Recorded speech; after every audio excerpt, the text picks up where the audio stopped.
Hello எவ்ரிவன்ங்க, good noon. நான் நேற்றுக்கு concentration பற்றி உங்களுக்கு ஒரு வீடியோ போட்டிருந்தேன். அதை செக் பண்ணி பாருங்க. கான்சன்ட்ரேஷன் பற்றின எல்லா டீட்டெயில்ஸும் கிடைக்கும். இந்த 3C's தான் வந்து நம்மளோட சக்ஸஸ் ஃபார்முலாவாக சொல்கிறோம். இன்னைக்கு நம்ம வந்து கிரியேட்டிவிட்டியை பற்றி பார்க்கலாம். ஓகே, கிரியேட்டிவிட்டிங்கிறது வேஸ்ட் டாபிக்ங்க. அதை ஒரு 5-10 நிமிஷத்தில் கவர் பண்ண முடியாது. But still I try to cover. கிரியேட்டிவிட்டிங்கிறது ஒன்றும் பெரிய விஷயம்லாம் இல்லைங்க. சிம்பிளிசிட்டியோட இன்னொரு பேர் தான் கிரியேட்டிவிட்டி. நம்மளோட பிரெயின்ல 2 கெமிஸ்பியர் இருக்கு. ஒன்னு லெஃப்ட், இன்னொன்று ரைட். லெஃப்ட்ல என்ன இருக்கும் அப்படின்னா data, facts, logical reasoning, analytical thinking எல்லாமே லெஃப்ட்ல இருக்கும். அது என்ன டேட்டா ஓரியன்ட். ரைட்ல என்ன இருக்கும்னா எமோஷன்ஸ் இருக்கும், ஃபீலிங்ஸ், நம்மளோட அழுக, சிரிப்பு, எல்லா கைண்ட் ஆஃப் எமோஷன்ஸும் அதுல இருக்கும்.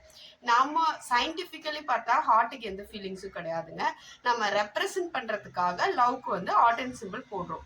பட் நம்ம அழறோம் இல்லையா, அந்த அழுகு எங்கேன்னு வரும்னா பிரெயின் ஐக்கு சிக்னல் கொடுக்குற அந்த விஷயத்துல தான் வருது, கனெக்டட் டு பிரெயின். ஸோ நம்மளோட ரைட் சைடு ஆஃப் த பிரெயின்ல தான் எமோஷன்ஸ் இருக்கு. ஓகே, எமோஷன்ஸ் ரிலேட்டட் திங் என்ன, creativity, intuition, feelings, arts, insights எல்லாமே நம்மளோட right side part of the பிரெயின்ல இருக்கு. முன்னாடி ரிசர்ச் என்ன சொல்லிட்டு இருந்ததுன்னா ரைட் சைட் பிரெயினை யூஸ் பண்றவங்க ரொம்ப கிரியேட்டிவா இருப்பாங்க. அதுக்கப்புறம் என்ன ரிசர்ச் சொல்லுதுன்னா போத் சைட்ஸ் ஆஃப் த பிரெயினை யார் யூஸ் பண்றாங்களோ அவங்க தான் கிரியேட்டிவா இருப்பாங்க அப்படின்னு ரிசர்ச் சொல்லுது. ஓகேவா? இப்போ நம்ம right side of the brain use பண்ணோம் அப்படின்னு சொன்னா என்னெல்லாம் பண்ணலாம், எங்கெல்லாம் எமோஷன்ஸ் வந்து ரொம்ப அதிகமா பயன்படுத்தப்படும் அப்படின்னா ஆர்ட்ல தாங்க பயன்படுத்தப்படும். எங்கெங்க அப்படின்னு பாருங்க, மியூசிக்ல எல்லா கைண்ட் ஆஃப் எமோஷன்ஸையும் நம்மளால எக்ஸ்பிரஸ் பண்ண முடியும். சேம் ஃபோட்டோகிராஃபி, சேம் பெயிண்டிங், ரைட்டா? சேம். இன்னொரு ஒரு விஷயம் என்னன்னா கல்வி வந்து படிப்பாளிகளை உருவாக்கும், கற்பனை தான் படைப்பாளிகளை உருவாக்கும். கரெக்டா? கதை சொல்ல சொல்லி உங்க பசங்க கிட்ட சொல்லுங்களேன், அந்த டெக்கன் இமேஜினேஷன் வந்து அந்த செகண்ட் ஸ்டார்ட் ஆகும். அவ்வளவுதாங்க, வேற எதுவுமே இல்லை. கிரியேட்டிவிட்டிங்கிறது சிம்பிளிசிட்டி. ஒரு இன்டர்வியூ நடந்தப்போ இன்டர்வியூ பண்றவங்க வர கேண்டிடேட்ஸ் கிட்ட சே சம்திங் அப்படின்றாங்க. சம்திங்னு கேட்டாங்களேன்னு சொல்லி பெருசு பெருசு பெருசா சொல்லியிருக்காங்க. அவர் யாரையுமே செலக்ட் பண்ணல. கடைசியில் ஒரு பர்சன் சம்திங் அப்படின்னு சொன்னார். ஸோ அவர் செலக்ட் பண்ணிட்டாரு. சிம்பிளா யோசிச்சாலே வந்து கிரியேட்டிவ் அப்படின்னு அர்த்தம். ரைட்டா? இப்போ நம்ம வந்து இந்த மாதிரி கிரியேட்டிவா இருக்கணும்னா ஆர்ட் ரிலேட்டட் திங்ஸ்ல நம்ம இன்க்ளூட் பண்ணணும். ஸ்கூல் வந்து எஜுகேஷன் இதெல்லாம் தருது. இப்போ நவ் ஆக்டிவிட்டிஸையும் அவங்க என்ரோல் பண்றாங்க. ஸோ நம்ம பசங்க அதை கத்துக்கிட்டா பண்ண முடியும். இப்போ என் ஸ்க்ரீன் பார்த்தீங்கன்னா மிரர் இமேஜோட இருக்குங்க.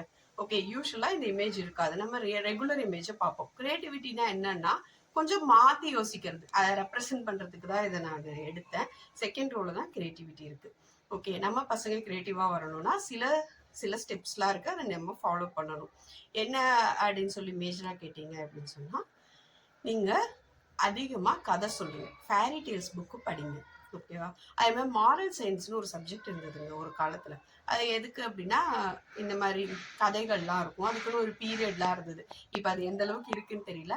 பட் வீட்டுல கதை சொல்லு, நீங்க கதை சொல்லுங்க, அவங்கள கதை சொல்லுங்க, டிஸ்கிரைப் அப்படின்னு சொல்லுங்க. எங்கேயாவது ஒரு ஃபங்க்ஷனோ இல்லை ஈவெண்ட்டோ போனா டிஸ்கிரைப் அப்படின்னு சொன்னீங்கன்னா அவங்க அதை வர்ணிக்க ஆரம்பிப்பாங்க.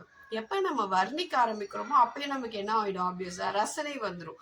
ரசனைங்கிறதே பார்ட் ஆஃப் எமோஷன்ஸ் தானேங்க, அது பேஷனா மாறும். நாளடைவில் நம்ம வந்து அதை அட்டென்ட் பண்ணிடுவோம். ஸோ இது ஒரு இந்த சின்ன ப்ராக்டிஸை ட்ரை பண்ணி பாருங்க. அதே மாதிரி மியூசிக் லிசன் பண்றது, லிரிக்ஸ் வந்து லெஃப்ட் சைடுங்க, மியூசிக் வந்து ரைட் சைடு, டெக்ஸ்ட் எல்லாம் லெஃப்ட், இமேஜஸ்லாம் யூஸ்வலா ரைட் சைட்ல வரும். ரைட்டா? யூஸ்வலா வந்து லெஃப்ட் சைடை ஐக்யூன்னு சொல்லலாங்க, நாலேஜ், இன்டெலிஜென்ட் கோஷன் அப்படி சொல்லுவாங்க. ரைட் சைடில் வந்து எமோஷனல் இன்டெலிஜென்ஸ் அப்ளை ஆகுங்க. எமோஷனல் இன்டெலிஜென்ஸ்னா அதர்ஸோட ஃபீலிங்ஸை நம்ம அண்டர்ஸ்டாண்ட் பண்ணுறது, அக்செப்ட் பண்ணுறது. நீங்கள் டுவர்ட்ஸ் எமோஷன் சைடு போனீங்க அப்படின்னு சொன்னால் வேல்யூ பார்க்க ஆரம்பிச்சிடுவீங்கங்க. அப்போ என்ன ஆகும்னா அதர்ஸ் மிஸ்டேக் ஈஸியாக அக்செப்ட் பண்ணுவீங்க, பீப்புளோட கேஷுவலாக மூவ் பண்ணுவீங்க, you try to understand each other everything. சிம்பிளாக இன்னொரு வேலை எப்படி எக்ஸ்டாப்ளிஷ் பண்ணலாம்னா நம்ம எவ்ரி டைம் ஃபங்க்ஷன் செலிப்ரேட் பண்ணணும். கன்சிடர் பண்ணுங்களேன் தீபாவளி, அது பின்னாடி ஒரு சயின்ஸும் ஆர்ட்டும் கண்டிப்பா இருக்கணும். அப்பதான் அந்த ஃபங்க்ஷன் நம்ம செலிப்ரேட் பண்ணணும், சும்மா பண்ணிட்டு போகக்கூடாது. சயின்ஸ் என்ன இருக்குன்னா லைட் எனர்ஜிங்க. லைட் எனர்ஜி இல்லைன்னா பிசிக்ஸ் இல்லை. லைட் தான் fastest travel element, you know that right? Radio electro magnetic radiation இருக்கிறதுனால பாசிட்டிவ் திங்கிங் கொடுக்கும்னு ரிசர்ச் ப்ரூவ் பண்ணியிருக்கு. ஸோ நம்ம வீட்டில் விளக்கேற்றி வந்தா பாசிட்டிவ் எனர்ஜி கிடைக்கும் அப்படிங்கிற சயின்ஸ் அது பின்னாடி இருக்கு. ஆர்ட் பாருங்க. நம்ம என்ன பண்ணுவோம் தீபாவளினா ஸ்வீட் சமைப்போம், காரம் சமைப்போம். சமைக்கிறதே ஒரு கலைங்க. அதில் 6 சுவை நம்ம அப்ளை பண்ணி சமைக்கிறோம், ரைட்டா? அந்த மாதிரி கோலம் போடுவோம், பெயிண்டிங் பண்ணுவோம். ஸோ உங்கள் பசங்களை பெயிண்ட் பண்ண சொல்லுங்கள். அந்த தீபாவளி அன்னைக்கு என்னென்ன பார்த்தாங்களோ, என்னென்ன ஆப்ஜெக்ட்ஸ் அவங்க மனசில் பதிஞ்சுதோ அதை அப்படியே பெயிண்டிங்காக கொண்டு வாங்க. அப்புறம் கொண்டு வந்துட்டா என்ன, ஒன்றுமே இல்லைங்க. இதெல்லாம் பண்ணலாம். சிம்பிளாக சொல்லுங்கள். படம் பார்த்து கதை சொல், படம் வரைய சொல்லுங்க, பாட்டு பாட சொல்லுங்க. அவ்வளோதாங்க கிரியேட்டிவிட்டி. சிம்பிள், ரொம்ப காம்ப்ளெக்ஸ் இல்லை. வீடியோ பிடிச்சிருந்தா லைக் பண்ணுங்க, சேனல் சப்ஸ்கிரைப் பண்ணுங்க, கமெண்ட்ஸ் பண்ணுங்க. லெட்ஸ் ஸ்டே கனெக்டடுங்க. தேங்க்யூ ஃபார் வாட்சிங்.